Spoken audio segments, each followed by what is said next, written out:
चप्पे चप्पे की खबर, बड़ी से बड़ी खबर, क्राइम से लेकर राजनीति तक किस नेता ने 5 साल में क्या काम कराया।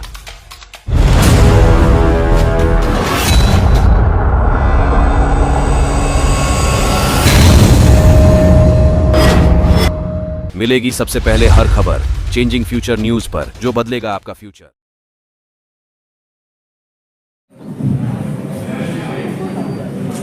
बहुत बहुत शुक्रिया आदरणीय उदित राज जी, मंच पर बैठे हुए आदरणीय श्री गुरनाम सिंह चटर्जी जी, प्रोफेसर आनंद जी, भाई राजन गौतम जी, श्री दीपक मावरिया जी, अन्य साथी और सामने बैठे हुए मेरे किसान संगठनों के साथी आदरणीय मनोज सहरावत जी, महेंद्र राणा जी, वीरेंद्र हुड्डा जी और भिन्न भिन्न संगठनों से आए साथी, और साथ में परमजी गुहा ठाकुरदा, बहुत ही विद्वान पत्रकार लेखक हैं, अन्य संगठनों के साथी साथियों, मेरे 2-3 सुझाव हैं।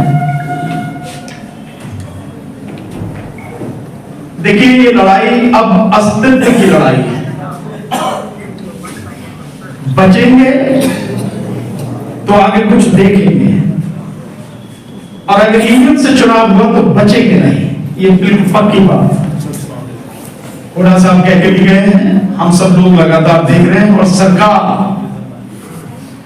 जिस गुंडागर्दी पर उतरी हुई है, मैं इसे तानाशाही नहीं बोलूंगा, इसके लिए सीधा शब्द है गुंडागर्दी, जिस गुंडागर्दी पर उतरी हुई है, अभी अस्तित्व का सवाल है।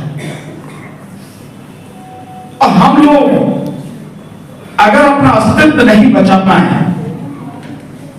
अपनी फसलें और अपनी नस्लें नहीं बचा पाए, तो हमें डूब कर मर जाना चाहिए, इससे ज्यादा कुछ और करना नहीं। अगर चंद लोग आके हमारा अस्तित्व ही मिटाने पर तुल गए हैं और फिर भी हम कुछ नहीं कर पाते हैं इतनी बड़ी संख्या में हो गए, तो हमारे लिए बहुत ही शर्म की बात। आदरणीय बाबरिया साहब ने जो कहा उसके लिए धन्यवाद, और लवली साहब जो कह के गए हैं कि रास्ता क्या है, हम तो इतना कर रहे हैं, कांग्रेस तो आ गई है। मैं सीधा सीधा रास्ता बताता हूं जो हो सकता है।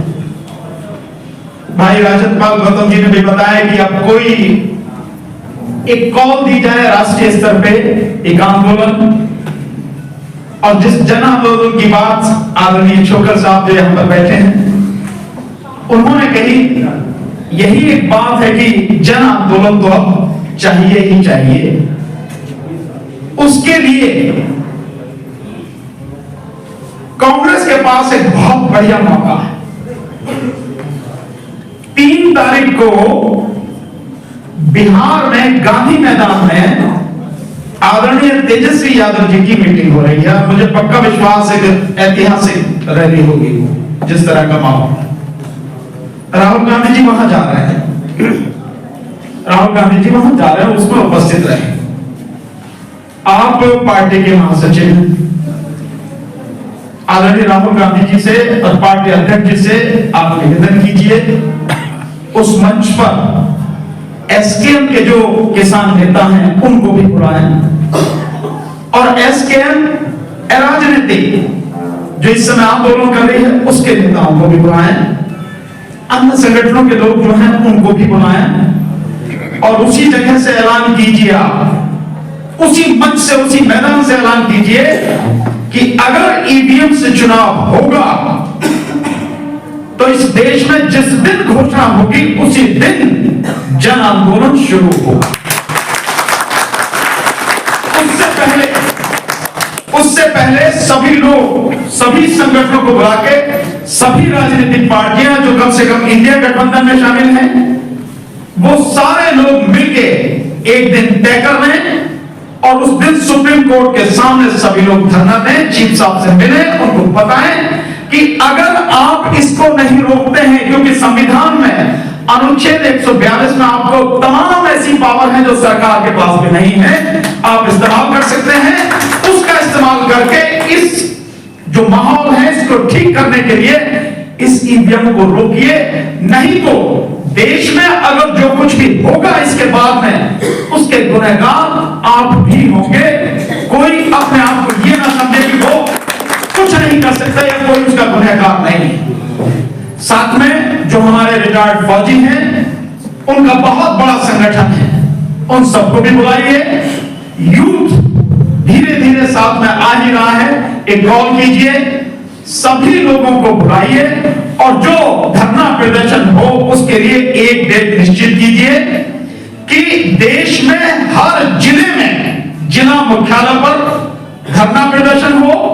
जो प्रदेश में इलेक्शन ऑफिसर्स के जो कार्यालय है, जो इलेक्शन कमीशन ऑफ इंडिया का इलेक्शन ऑफिसर है, वहां पर हो और वो धरना प्रदर्शन परमानेंट हो जाए, वहीं जम के बैठ जाए कि जब तक ये ऐलान नहीं होगा कि बैलेट पेपर से चुनाव नहीं होगा, हम लोग यहां से हटने वाले नहीं हैं।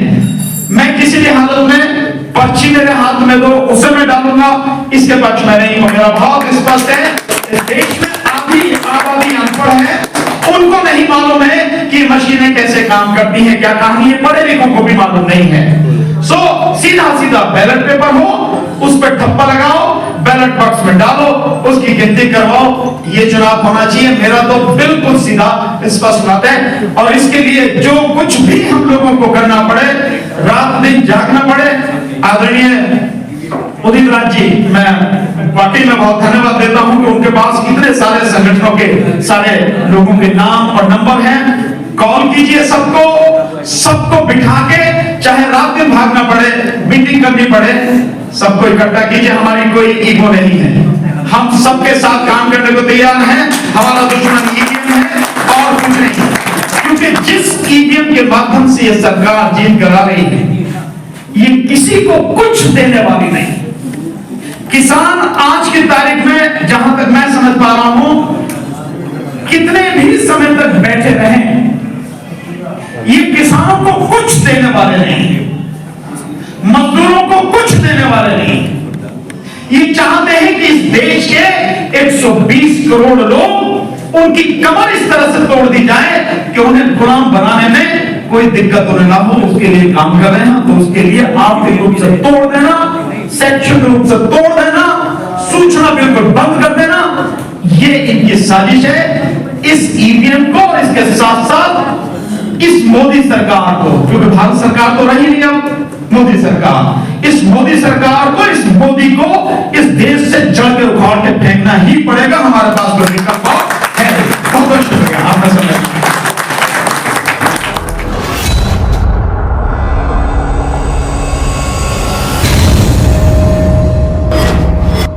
मिलेगी सबसे पहले हर खबर चेंजिंग फ्यूचर न्यूज पर, जो बदलेगा आपका फ्यूचर।